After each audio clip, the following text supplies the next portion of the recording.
Dear colleagues, dear friends, dear guests, I am very happy to welcome all of you to the University of Latvia, to small aulā of University of Latvia. Although we call this room small aulā, actually it's very important for the university, and usually we are reserving it only for very special events. And today, definitely we have very special event. We have special guest at the University of Latvia, Dr. Pandya from Dev Sanskriti University from India. We had honor today signed memorandu of understanding with Dev Sanskriti University. I believe that it's starting of fruitful and long-lasting collaboration in different fields, in Hindi studies, of course, and India studies, but also in Ayurvedic medicine, and most probably in some other fields as well. But I think that it will be appropriate if I will give floor to our professor, Professor Sigma Ankrava. She is currently director of our Center of Indian Studies and Culture, and she will give more detailed introduction of our guest. You are welcome.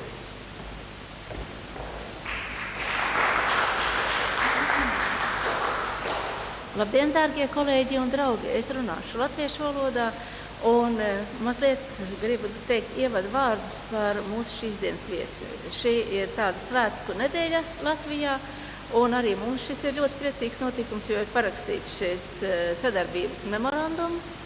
Un liekas, pirmā joma, kurā tā tiks veikta šī sadarbība, būs tieši Ajurvēdas studijas Latvijas Universitātē.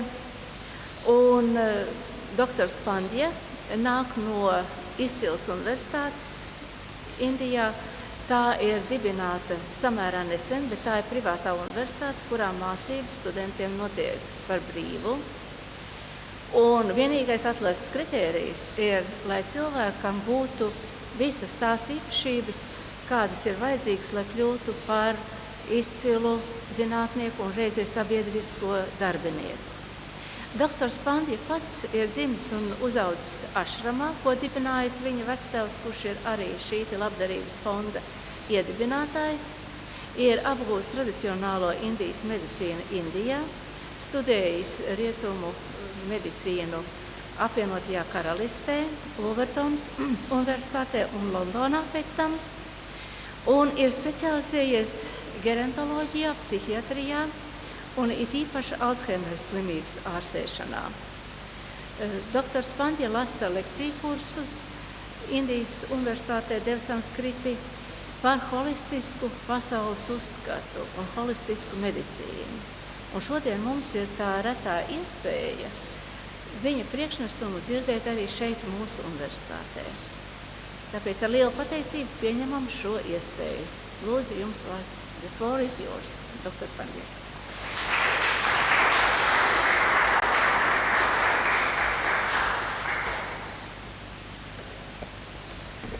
Thank you, Professor Ankrava. I feel absolute pleasure and honor to stand in front of you in the University of Latvia, and it's such a great day actually from all accounts that it is also a very auspicious day in India.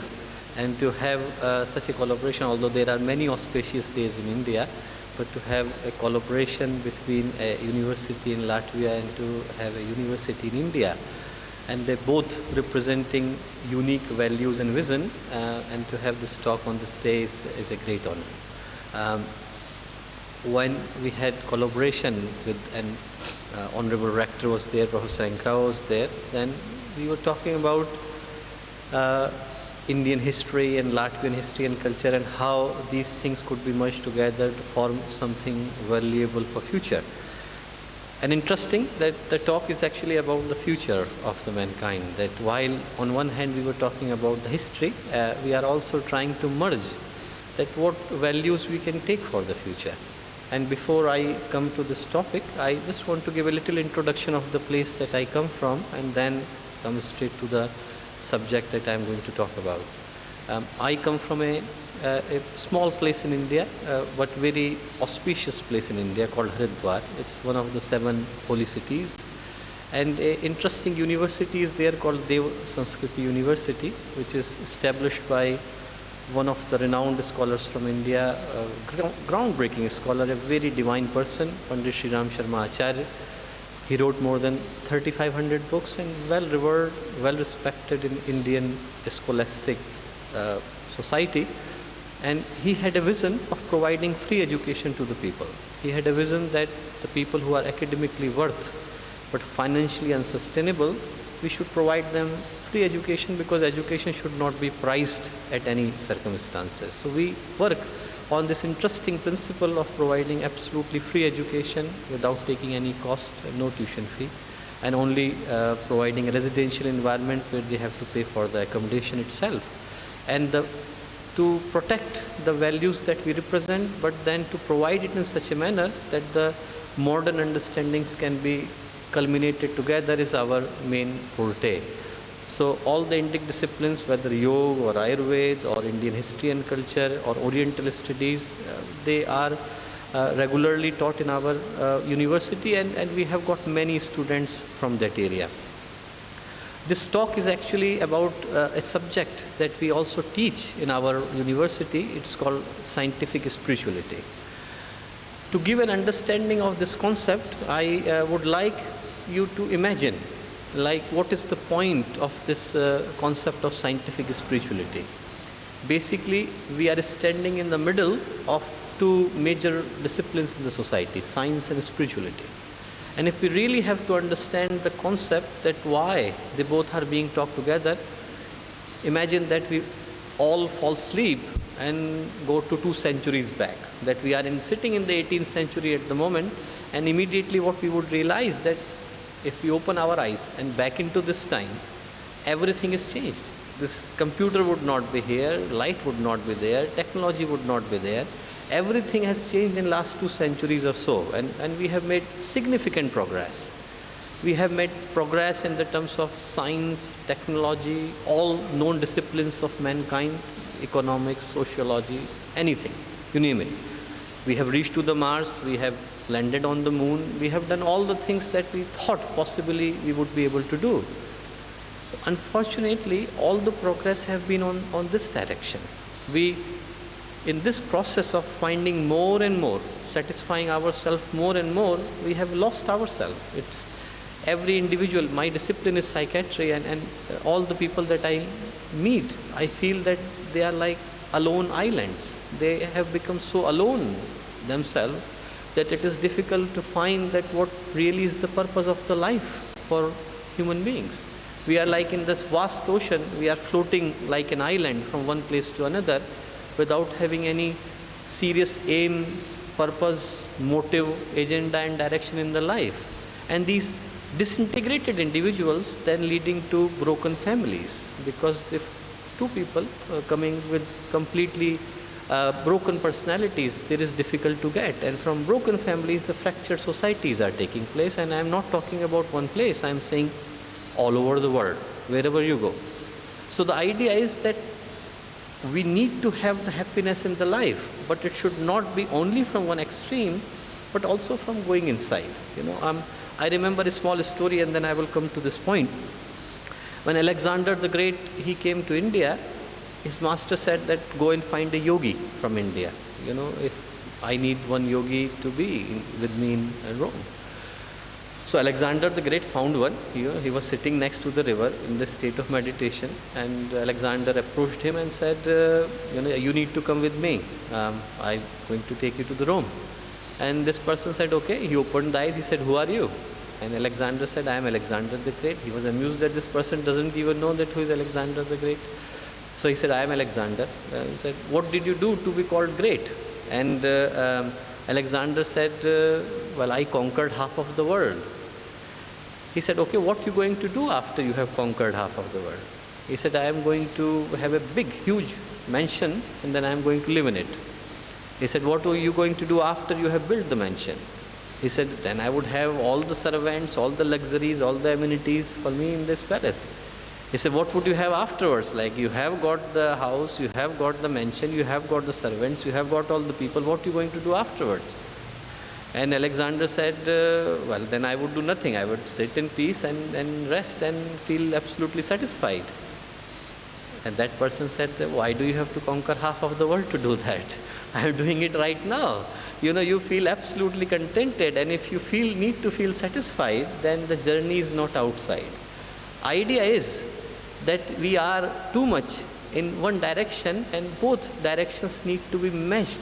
Both directions need to be balanced together to find balance in the life, balance in the individuals, balance in the families, balance in the society, and then the society progresses, not at the cost of the individuals, but along with the individuals, because we are progressing, but by forgetting the individuals. So the talk is actually about this, that we have seen too much progress, and I am not criticizing the progress, I am not saying the progress is wrong.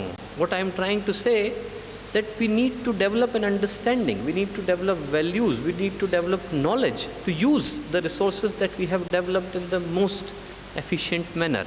Otherwise, we cannot live longer with this understanding that if an earthquake hits the Japan, it's not our problem anymore. It is our problem. Unless we learn to live together with the technology that we have created, we learn to live in balance with it, we learn to live with harmony with it, we would not be able to find the peace, we would not be able to find the satisfaction, we would not be able to find the purpose in the life. And that is the idea of this brief talk that I am going to give here. So earlier days, and I am saying that everywhere, whether you go to east or whether you go to west, the idea was that the societies were based on the values, they were based on the harmony, they were based on the concept of spirituality. And when I say spirituality, I am not talking in the terms of religion. I am talking about the fundamental human values. I am talking about the kindness, compassion, humanity, the values on which the society was based. I tell you a very small story. There was an 8-year-old boy called Nachiketa. It is the basis of Upanishad. A great scripture came from India, Kathopanishad. An 8-year-old boy was there, Nachiketa. Nachiketa's father's name was Vajashrava. And Vajashrava did a big yajna. Yajna is a fire ceremony in India, and he decided that he will give 1,000 cows at the end of this yajna. And when it came down to donation, he started giving the cows that were of no use. They were barren, they would not have children, they would not be able to give milk. So Nachiketa was watching it very closely, and he went to his father and said, donation means, dan means that you give the right things to the right people. And you are giving the things that are of no use to you, and you are giving it to the other people. So Vajashrava did not answer the question. He said, so then Nachiketa asked again, why are you doing it? And he did not answer the question again. Third time when he asked, father got really irritated. He said, okay, you are of most use to me, I donate you. He said, who do you donate me to? He said, I donate you to death, go to hell. And Nachiketa said, okay, I have been donated, I cannot stay here for long. And it's a metaphorical way to say that he went to the house of the death, that I have been donated. When he reached to the house of death, Yama, then Yam was not there. So he waited for Yam to return, and it took him, Yam, 3 days, 3 nights before he came back. And when Yam came, Yam said, okay, Dan does not depend upon the person who donates, it depends upon the person who accepts. I never asked for your life, I cannot take it. But because you are an 8-year-old boy, waited here patiently for 3 days, 3 nights, I give you 3 blessings. Ask me anything in return, anything that you wanted to know. And among the 3 things, one question that Nachiketa asked was, what is spirituality? What is this thing that is spirituality that everyone talks about? And Yam said, Uttishtat Jagrat Prapya Varanya Bodhat Shurasya Dhara Nishta Duratya Durgam Pathastat Kavyo Vodanti. That when you have selected the principles, morals, values that you think that are right for your life and are going to benefit the society, and you decide to stick by them, sleeping, awake, at every second of your life, you are following the path of spirituality. And that path of spirituality, he said, is like walking on the edge of the sword. That you have got a sword, you have got a knife. It's like walking on that edge. Because then you are tested at every second of your life that whether you are walking on the path of spirituality. That if you say that you are kind, if you say that you are compassionate, if you say that you are going to follow the right principles, then every second of your life you are being tested, measured, evaluated against those criteria that you have selected for yourself. And he said, that path is so difficult. Durgam pathastat. Durgam means very difficult. This path means path. It's so difficult, forget about it. You are an 8-year-old boy, forget about it. Ask me something else, he said. So no, this is the only thing that I want to know. So the spirituality, that idea was, it was universal. It was not for one race, not for one culture, not for one geographical boundary, not for one country, not for one nation. It was for every single person, and the spiritual values meant a lot in our society. And our society meant human society. Our society means human beings. That the same. Otherwise, Gandhi would appeal here, Kagawa would appeal here, only because that they are representing the basic human qualities. Unfortunately, nowadays we have got, what we see is the greed. What we see that people want things right now, at this moment, at any cost. Whether people have to be killed for it, no problem. My headache is more important to treat than other people's life. People want things immediately. And exploitation. If there was a concept of living harmony with nature, but now we have got a concept of exploiting the nature as much as possible. No matter where you are living, no matter where you are, you try to get as much as out of the nature possible. And because of that, we see, when I say science, I'm not criticizing the science, I'm saying the mindset that we have developed of using the technology. I'm saying what we see is the clash between whether we should live for society or whether we should live for our greed is a sort of clash that we see everywhere in one or the other format. Now, what we always had is a concept of living for the society. This one I have taken from the first verse of the Ishavasya Upanishad, one of the Upanishad that came out of India, and it says, Ishavasyamidam sarvam yat kinch jagatyam jagat tena tyaktena bhunjatha magradha kasya suddhanam. That one person should not live for themselves. They should live like they have been appointed by divinity as the servant of this wealth. And they should live for the other people. They should live for the betterment of other people. They should live for the protection of other people and for the society. That was the idea of having this ancient wisdom. Then what we also believe, that such principles cannot be for one nation. It cannot be for one religion. It cannot be for one language. This one is taken directly from the Vedic text, and it says, Ayam nijah paroveti gadana laghuchetasam udara charita namatu vasudhaiva kutumbakam. Vasudha means earth. Kutumba means family. Ayam nijah paroveti, this is mine, that is yours. This sort of concept only belongs to the people who have got very narrow mind. But for the people who have got open heart, for the people who have got spiritual values, for the people who have got conscientious thoughts, for them every single person of this planet is part of their family. That was the idea, that earth belongs to every person, earth belongs to every single soul, and we should learn to live together. Unfortunately, the wisdom was there, concept was there, principles were there, all these thoughts, all this knowledge base was there, but what we saw, that somehow it started mixing with other things, that the concept that were so universal, the concept that were so eternal, they started taking a different shape. They started taking a shape of either religious texts or other things, or for other smaller things, and to take a different shape altogether. And this is a very interesting notion that I have taken from Thomas Shaw's, a very famous psychiatrist. And he said a very interesting thing. He said, formerly, when religion was strong and science was weak, men mistook magic for medicine. We used to treat everything with black magic or other methods of magic to treat condition. But now, when science is strong and religion is weak, men mistake medicine for magic. We think that everything can be treated with the help of medicine, that you only need to take the pills for it.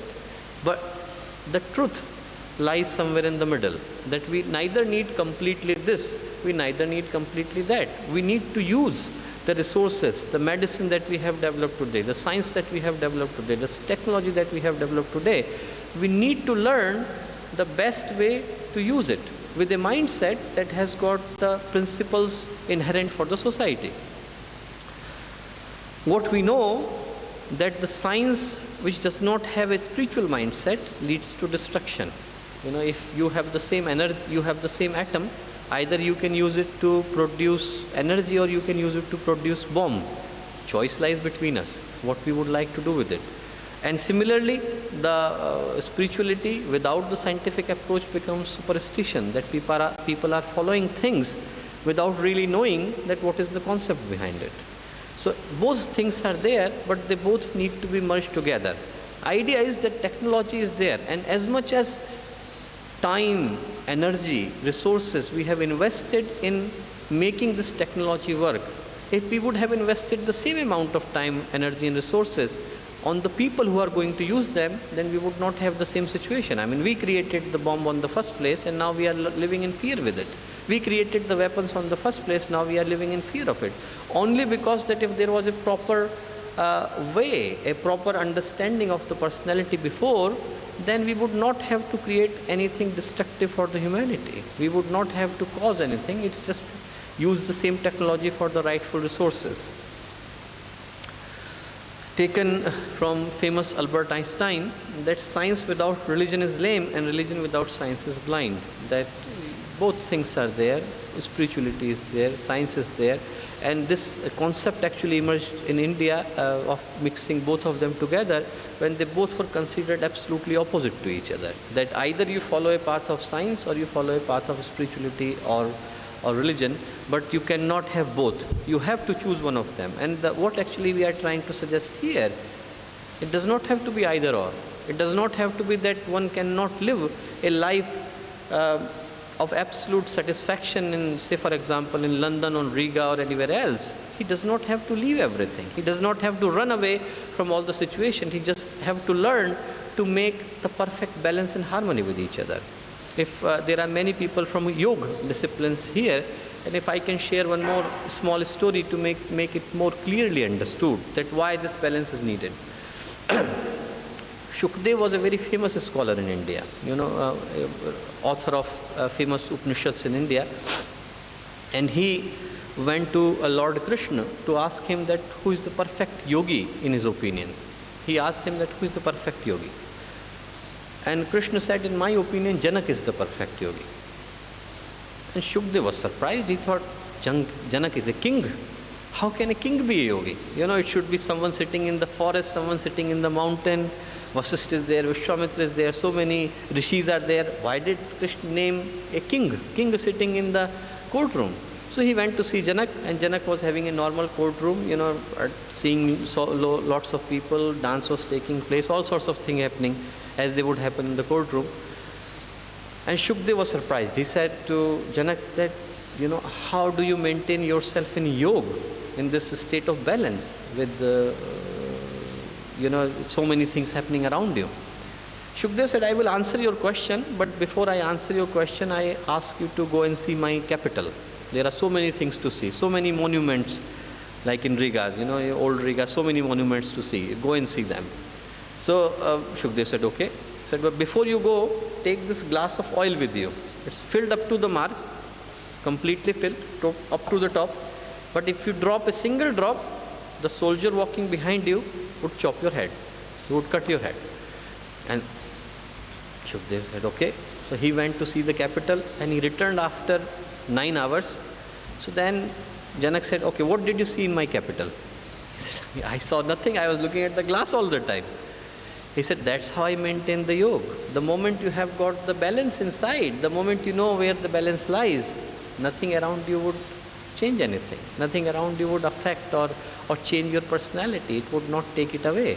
So the idea is that whether you live anywhere or whether you work anywhere or whatever actually circumstances that you have or whatever your allegiances are, if the inside remains balanced, which comes with the spiritual principles, then nothing needs to be changed.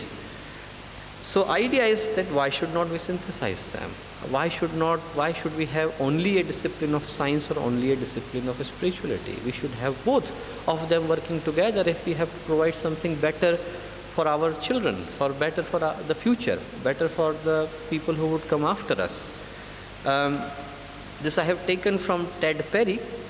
Ted Perry was a famous poet, and actually this appears in the book of the Fridge of Capra. I don't know whether anyone got the opportunity to read Web of Life. That the new concept that they have found, that everything is interrelated. We cannot continue to think that Earth is a dead being. Earth is alive. Earth is like any other planet. It's completely alive, and we all contribute to make it work. And if we all contribute to make it work, then whatever happens anywhere, we have to work together. So basically, I come to the last 4 lines of this poem that Ted Perry wrote. Man did not weave the web of life, he is merely a strand in it. Man did not weave the web of life, he is merely a strand in it. Whatever he does to the web, this web that is all around us, whatever he does to the web, he does to himself. We cannot continue to think that universe is separate, Earth is separate, people are separate. We are contributing to this environment, and environment is contributing to us. So if we have to live in perfect harmony, if we have to live in perfect balance, then we have to think about merging them together. This is taken from the founder of the university. He said a very beautiful thing. He said, Adhyatma, spirituality, Vigyan Sammat ho. Spirituality should be scientific in approach, or Vigyan Adhyatmik. And science should have a spiritual mindset, that when they both are merged together, then we have something better for the future to come. That people who have got technology in hand, imagine if there is spiritual mindset, if there is a mindset that they have got to work for the society, for the betterment of the society, we would not have the problems that we actually are worried about them right now. And similarly, there are people who are trying to follow the path of spirituality, but they are unable to demonstrate it in their lives because there is no scientific concept behind it. And with that, understanding is not something from today. That understanding was always there. You know, the Indian scriptures, I have taken only the examples from Indian scriptures, but they exist all over the world. Everywhere this was the same concept, that the people who were the scholars, they tried to amalgate both disciplines together. Leonardo da Vinci, Descartes, they were mathematician, philosopher at the same time. Leonardo da Vinci, with all major disciplines he had, you know, the Michelangelo, major disciplines he had. This was always the concept everywhere, that people worked both for internal purification but for external satisfaction at the same time. And the same concept existed in India. People were called rishis. The word rishi comes from richa, and richa means to see. So the people who saw, they had the vision. They were able to see and they were able to take it. And I have taken examples of some of the rishis who are very well known for their spiritual contribution to the society. Yakival, you know, the concept of yajna comes from him. In India, there is a sacred and ceremony, fire ceremony called yajna. And he is the one who gave the theory of yajna, but at the same time he also gave the science of yajna. So he was not only the person with a spiritual mindset, but also to give a science behind it. Vishwamitra, great Rishi, great Maharshi, but he also gave the science of the mantra, which I will talk about just in few seconds. Kanad, great Rishi again, but he gave the theory of atom. The word atom in Hindi is translated as Kana. He is the person who gave this theory. Patanjali, everyone knows from the discipline of yoga. He was a great yogi as well as the philosopher tradition of the psychology. Bharadwaj and Charak, they represent the Ayurvedic disciplines. Sushrut, surgery, another person from Ayurveda. Basically, one tradition went through the Charak, which we can correlate with physician or the medicine, and one tradition went with Sushrut, which we can correlate with surgery. Those of you who have got the medical background here would find it very interesting that the first rhinoplasty, correction of the nose, that was done was completely taken from the foundation of Sushrut Samhita, and it was published in 1793 in the Gentleman's Magazine, which is now called as the British Medical Journal. So that time, the first operation they did for correction of the nose was taken directly from the Sushrut Samhita, with all credit being given to Sushrut, and have got strong surgical principles in the Ayurveda. Aryabhatta, the first spaceship launched by India in 1960s was called Aryabhatta, and he was a great astrologer and great mathematician. You know, the Indian calendars, they are based on the lunar cycle, and he made the right calculation of all the solar eclipses to come for 8,000 years. We still follow the same Panchang system to calculate the tithis and dates, another system that was taken directly by him. And these are the people who are based on the spiritual principles, but at the same time they also gave the scientific understanding. Garg gave the principles of constellation, Bhaskaracharya was a mathematician, Bodhayan, you know, the Pythagoras Pramay, we call it in Hindi, I don't know English what it's called, is also given by the Bodhayan. That's why it's named Bodhayan Pythagoras problem of geometry. Kautilya, he gave the principles of economics and political sciences. Varahamihir gave the concepts of astronomy. And Nagarjuna gave the principles of chemistry, which are still the basis of Ayurvedic preparation. So when they prepare Swarna Bhashma, where they prepare other heavy metals and burn them to use for medical preparations, are taken by the Nagarjuna's principles of alchemy, which is the principles of chemistry. And with that understanding, we created a Center for Research and Training on Scientific Spirituality in 1979 in Haridwar, from where I come from. And this center was completely dedicated to work on such principles. The idea was that all the knowledge, all the traditions that we have had, how we can use them in current setting and how we can conduct the researches in this area. And the researches that we have, mainly the idea of this research center to establish was to establish a connection between science and spirituality, how we can use the available spiritual principles and how we can measure and scientifically prove them with the help of experiments. So the main focus actually have been on mantra, yoga, meditation, yajna, and these principles, and number of other theoretical researches have taken place. I have got the summary of the researches. DSVB stand for the university that I come from, Dev Sanskriti Universitātes, and I have taken the summary of researches done in last 2 years, but I will show them later on after we have already spoken about them. This is the research laboratory that we have there, and other things for the scientific measurements. Then I come to the point of this science of mantras. I hope that everyone have heard the word mantra before. Everyone aware of the word mantra? Okay. The word, so I shall give a little understanding of the mantra before, because there are so many popular versions available, it's difficult to know that which one is mantra and which one is not. Before I come to the scientific aspect of it. So word mantra comes from a Sanskrit word mana and trana. Mana means mind, trana means the instrument. So instrument of the mind. Why would mind need an instrument? Mind need an instrument to go deeper inside us. So the idea of having a mantra was actually to give a focus or concentration or attention to the any individual, so that they can go deeper inside their level of consciousness. It is not there, but to give an understanding, there were usually two types of mantra. They came from the scriptures in India. Vedic mantra and Laukic mantra. Vedic mantra are those mantra which appear in the Vedas. So because Vedas are not considered to be written by the human beings, they are considered to be the original one. Lok means world, so Laukic mantra are those which were created later on by the individuals, later on when people started writing them. Every mantra has got two types of alphabets, mantrakshar and bijakshar. Akshar means alphabet, and those alphabets that come in the mantra are called mantrakshar, and those alphabets that come before them are called bijakshar. So if you are aware of the Gayatri mantra, Om Bhur Bhuvah Swaha, Bhu Bhuvah Swaha are the bijakshar, and Tat Savitur Varenyam Bhargo Devasya Dhimahi Dhiyo Yonah Prachodayat is the mantrakshar. Mantrakshar then have four things, four characteristics. One is the Devata, to which power it has been addressed to. So if we take example for Gayatri mantra, then the power it is being addressed to is sun. It's the mantra for sun. Rishi, the person who first gave it, that is Vishwamitra in the case of Gayatri mantra.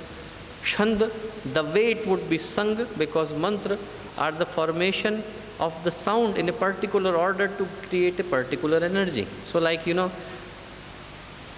you use particular words and give you particular emotions. If I use the word of appreciation, it would make people happy. If I use the word of swearing, I use the word that are not right, it would give a particular emotion. So the idea is to compile them together in such a way that a particular energy is generated. And the last is the meaning, that what exactly the mantra was supposed to mean. So I just give a understanding because the Gayatri mantra is written here. Tat savitur varenyam bhargo devasya dhimahi dhiyo yonah prachodayat. Tat means that. Savita, savitu word, the second word comes from prasav. Prasav means to give birth. So you are asking that power which has given birth to the whole existence. And that power is the sun that you are referring to. And it is very interesting because that's where there is so much similarity between Indian understanding and Latvian understanding. Because Sanskrit and Hindi, all words for sun, they are masculine. There are 101 names for sun and they all are masculine apart from one, which is this one, Savita. Savita is the only feminine name in Sanskrit. And you are asking that power, just like here, I think sun name is feminine in Latvian. So Soleil, is that the word in Latvian? And that is the word actually feminine name. So it's very similarity in that understanding that you are asking that feminine power of the sun, which has given birth to the whole existence. And what does sun do to us? Sun gives us heat, sun gives us light. It gives us the light and it gives us the heat. And you are asking both things to the sun in this mantra. You are asking Bhargo. Bhargo means burn it down. You are saying that, okay, I have got impurities inside me, burn them down, remove them. Remove all the unnecessary things that I have in my personality. And you are saying, Dhimahi, Devasya Dhimahi, enlighten my path. I do not know which path to take in my life, enlighten my path. So this was the understanding of the mantra. And say, for example, I have taken the example of Gayatri mantra. With that idea, it was created.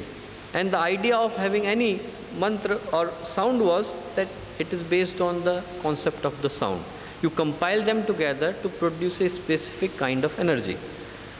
And it has, this understanding have always been there. Big Bang theory talks about the same thing, that we had came into existence with this big sound. And it's not only the current scientific understanding. If you go through the Vedas and you find Rigved, Shishya, a disciple, asked to his guru, how did the earth came into existence? And there is a reply by the guru, is that Nasada Sino Sadasit Danim Nasid Drajono Vyoma Paroyat Kimavari Vahakuhasya Sharman Ambha Kimasit Gahanam Gabiram. That when there was nothing, there was a big sound. The big sound gave birth to everything in the existence. And that is the idea. There is very much similarity in that thinking.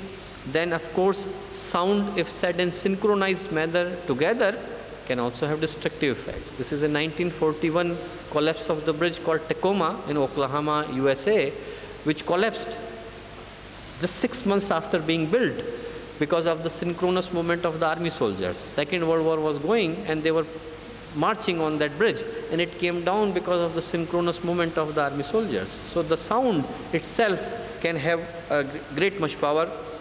Scientists in the World War I also produced something called as the audio cannon. It was a special type of weapon that they created where concentrated sound was sent on the people so that it would shatter them completely. And like it would have a power like a missile. It would go like that. And all reason to actually give this description is for you to understand that the sound has not only in the earlier times but current times also considered to have a great amount of energy and power. Even the earthquakes, they are considered to have underlying sound waves that are connected from within.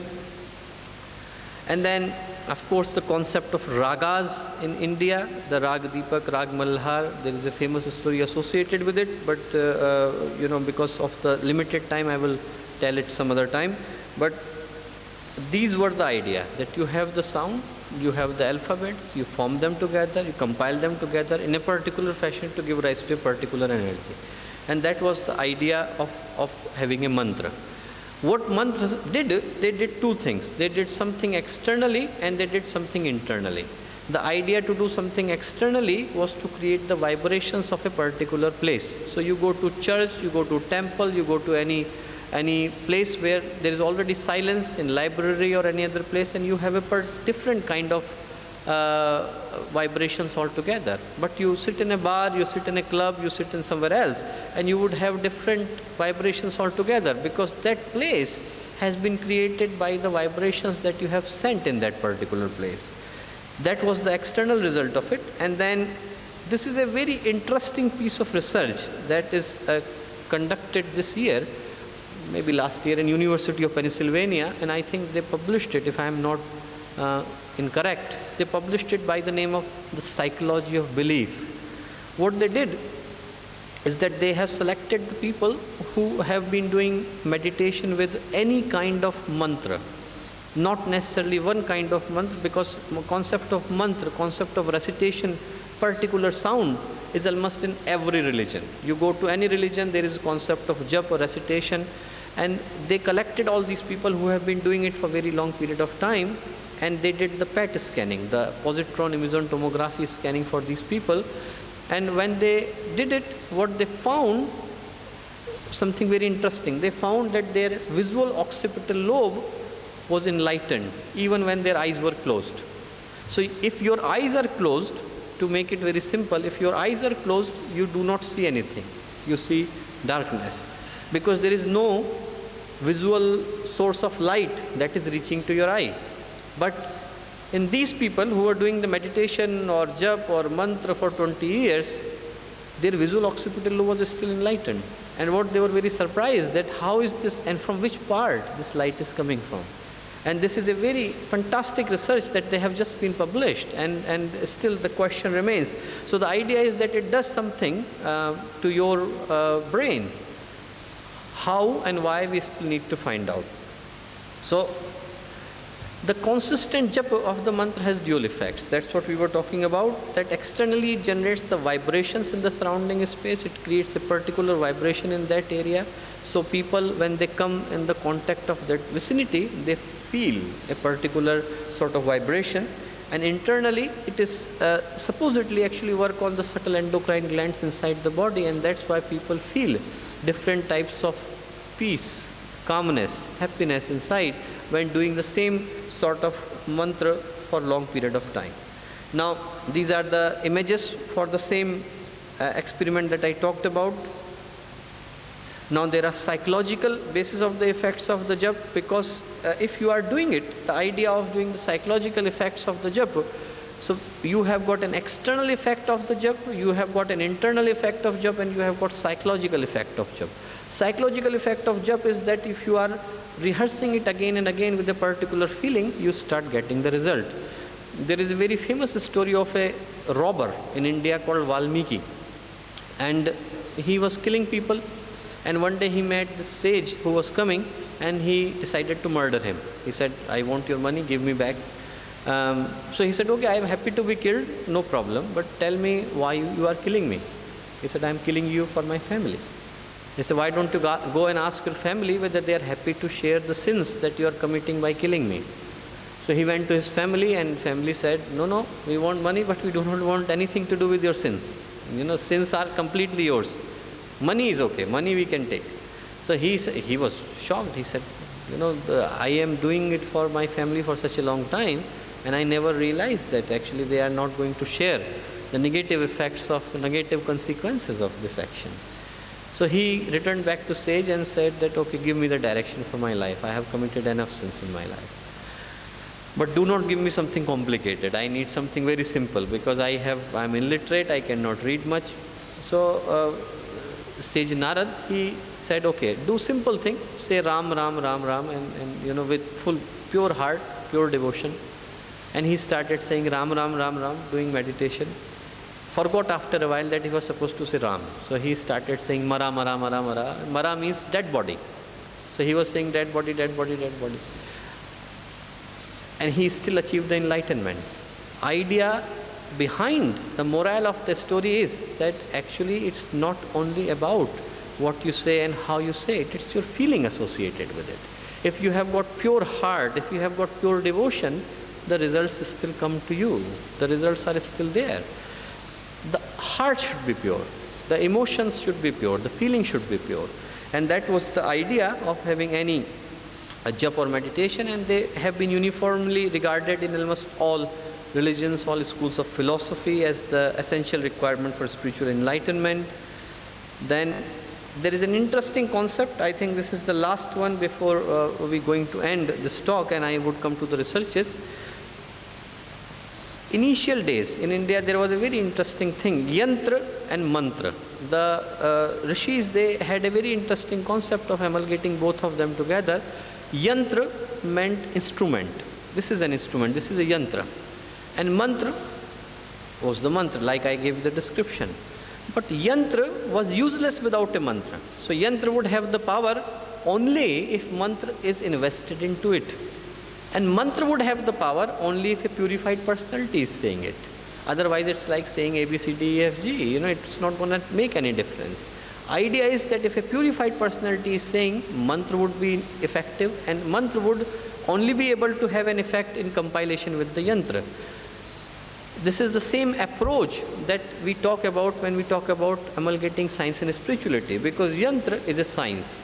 Mantra and personality behind it, the purified personality is the spirituality. And if both merge together, if both work together with purer heart, purer principles, then the result should come immediately to you. And just an example of yantra on this side, mantra on that side. And coming very to the last, the integration of two great sciences should offer solutions to the gigantic problems and challenges that we face every day. We cannot, like I have said maybe too many times in this talk, that we cannot continue to live by forgetting everything and limiting to our own world. We think we need to integrate these two disciplines together to provide something valuable for future. And all the road is inside us, and the solutions are inside us too, to lead to a better planet, better action, better effects, better people, better world. And I think that I'll must conclude my talk about scientific spirituality and science of mantras. And just one more thing that I would take to is the researches that we have conducted in Dev Sanskriti Universitātes on the mantra.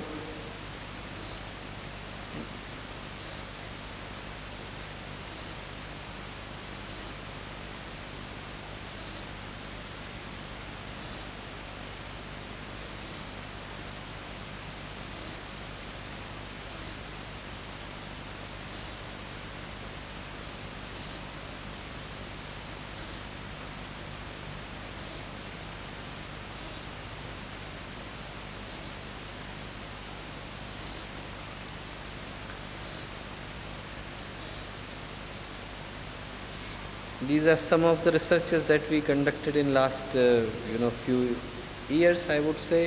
Effects of Gayatri Mantra on stress. Then we have got many PhDs on this area, effect of chanting on facial nerve conduction velocity. Then we have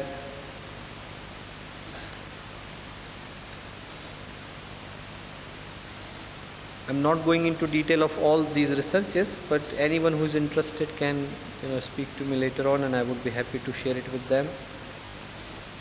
It's the effect of another jap on psychological variables on the eyesight, and there are many other researches to quote. So with that notion, I shall end my talk, and I hope that it was of some benefit to you, and I really thank you for very patiently listening to me. And if there are any other questions, if we have got time left, then I would be happy to take them.